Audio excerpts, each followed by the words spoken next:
Now welcome to another lightning response video where let's try to do a few questions today, starting with this one from PBH who asked, "Hey Thor, I'm curious about the difference between the flawed Jedi in the Acolyte and the flawed Jedi in the prequels. Remember, in the prequel era, they covered up information that would be their undoing as well, such as the Council discovering the Sith were behind the creation of the clone army, and Obi-Wan and Yoda hiding the truth about Darth Vader from Luke claiming Vader murdered him.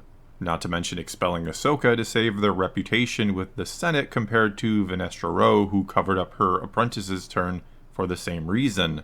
I have my own reasons as to why, but I'd love to see your answer in that."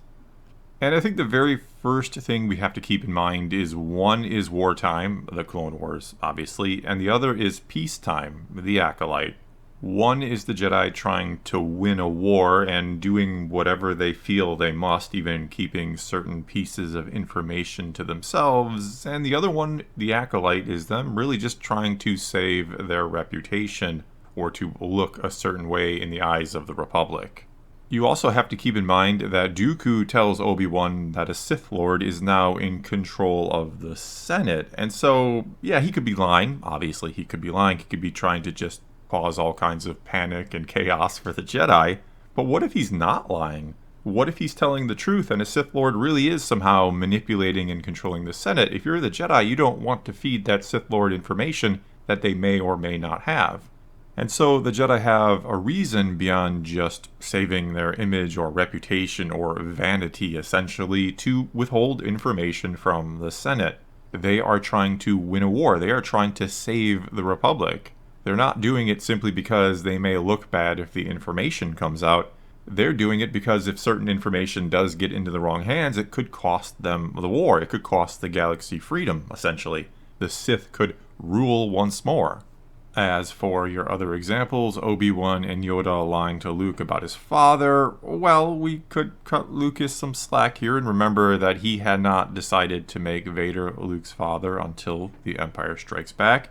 And thus, that is why it looks like Obi-Wan just flat out lies to Luke in A New Hope, or does lie to him. And considering how good of a twist that is, how great it makes the overall story to have Vader Luke's father, I think we do just cut him the slack here. Not to mention the explanation isn't terrible. Vader does kind of betray and murder Anakin Skywalker in a way. When you fall to the dark side, you are not exactly the same person anymore.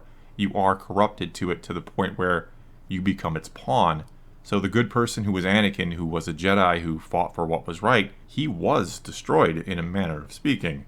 And so I cut them slack for that because, Lucas did not have the whole story figured out when he made A New Hope. He had no idea how big that movie was going to be. And the decision to make Vader Luke's father is the best decision in film history, one could make the argument for. Finally, then, Ahsoka being expelled to save their reputation with the Senate. Well, that's not exactly why the Jedi kick her out. They believe she's guilty. And I know they're dead wrong, but that is what they believe. And so that's very different compared to Venestra Rowe covering up whatever happened with her apprentice. We don't know the details of what happened between her and Kamir. We pretty much have the evidence in hand that Kamir was once her apprentice. It seems pretty obvious with the scars on the back and the light whip and all that, not to mention the way she senses him. So those are very different circumstances. One is the Jedi believing they have evidence that one of their own has done something, and they didn't hide it. They put it out in the open. It wasn't like they were trying to actually save Ahsoka. They did the opposite. And the other is an example of one Jedi covering up something that happened. Alright, and now on to this question from Arvinico, who asked, "Hey Thor, based on your argument about the Jedi in this video, that they can claim to be the guardians of peace, etc., but as soon as they overstep this moral authority, they are no longer the good guys, would it be fair to say the Jedi stopped being this absolute good moral authority in the galaxy when they not only joined, but took command of the fight against the Separatists in the Clone Wars? I mean, sure, in the prequels and even after the Clone Wars series, the Separatists still come off worse than the Republic, but ultimately it always irked me as very un-Jedi-like that the Jedi took sides in what was essentially a political conflict, and shouldn't a simple phrase like, "there are heroes on both sides," to quote the opening crawl of Episode 3, be enough to prove that the Jedi should never have gotten involved in this conflict, beyond safeguarding civilians from each other? So, wouldn't it be fair to argue that any Jedi who joined the Grand Army of the Republic lost their way as a Jedi, thus making the downfall of the Jedi Order a politically just consequence of them allowing themselves to be instrumentalized by the Republic and the Supreme Chancellor? And I'm going to start the response to this one with a quote from George Lucas, who said, "As the situation develops in the Clone Wars, they are recruited into the army. They become generals. They're not generals. They don't kill people. They don't fight. They're supposed to be ambassadors. There are a lot of Jedi that think the Jedi sold out, that they should have never been in the military, but it's a tough call. It's one of those conundrums of which there's a bunch of in my movies. You have to think it through. Are they going to stick with their moral rules and all be killed, which makes it irrelevant, or do they help save the Republic? They have good intentions, but they have been manipulated, which was their downfall."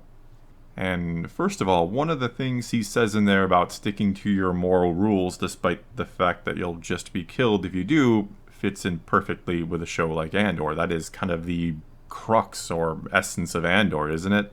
That if you just fight the Empire while upholding all of your moral standards, you're going to lose to the Empire who doesn't uphold any moral standards. So it's interesting that people who always say Andor is not Star Wars like that, it actually fits in very well with Star Wars, I would argue, based on this quote from Lucas. That said, I think the whole problem here is the Jedi were in a no-win situation. That is what Lucas was putting them in. Do you fight or do you not fight because you say you're not fighters, that you are ambassadors, even though if you don't fight, everything you are trying to save will be destroyed? I know that's not exactly your question, but I think that's the only answer you can find in this one, really. They didn't have much of a choice but to side with the Republic, to not let this war just play out and watch both sides maybe annihilate each other, and maybe have the wrong side win, figuring that, yes, it seems Dooku may be a Sith Lord. He does seem to be on the side of the Separatists, obviously.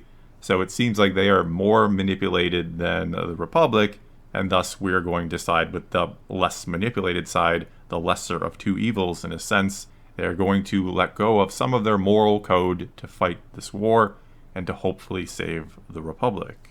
Okay, and now let's move on to this question from PJ Bottoms, who asked, "Hey Thor, I believe there was some very poor writing in The Acolyte. It did, however, open up some interesting lore questions. Who is the stranger? Is he truly a Sith? Is he just an Acolyte himself? Why is Plagueis hanging on the island? Who were the Force Witches? Where did they come from? The Acolyte was an ambitious idea that was executed poorly. A show from the villain's perspective isn't inherently a bad idea, and it should be done without dragging down the Jedi. I would like a show on the Force Witches or the Sith in this time period, but without the corniness and Jedi bashing. Heck, who wouldn't go to see an R-rated Darth Vader movie or show that is shown from his perspective? Andor is the show we didn't realize we needed. It also is an ambitious idea, showing the growing rebellion and the life of those under the thumb of the Empire. I hope the Force doesn't seep into Andor Season 2 like it did in The Mandalorian. A small amount with Grogu, but it should have stayed on point with the Mandalorians." And I really don't think we're going to see any Force use at all in Andor Season 2. I think that would, in a sense, defeat the purpose of what you're saying here, showing the common folk under the thumb of the Empire and how they fight back without a new hope or a Jedi to sort of guide them or light their way, if you will. So I highly doubt we see Jedi, unless it is some kind of little cameo or maybe a little Easter egg type thing that alludes to some Jedi of some kind. I don't know, but I don't even expect that. As for what you were saying about the Acolyte, I don't think it was a terrible idea in concept. I think we would all love a really good show from the perspective of the Sith. And like you said, not one that has to tear down the Jedi in order to make this sort of argument that justifies their existence. I don't want to see the Sith justified, which is different from seeing their point of view and seeing how they feel or understanding how they fall to the dark side and how they believe they're justified.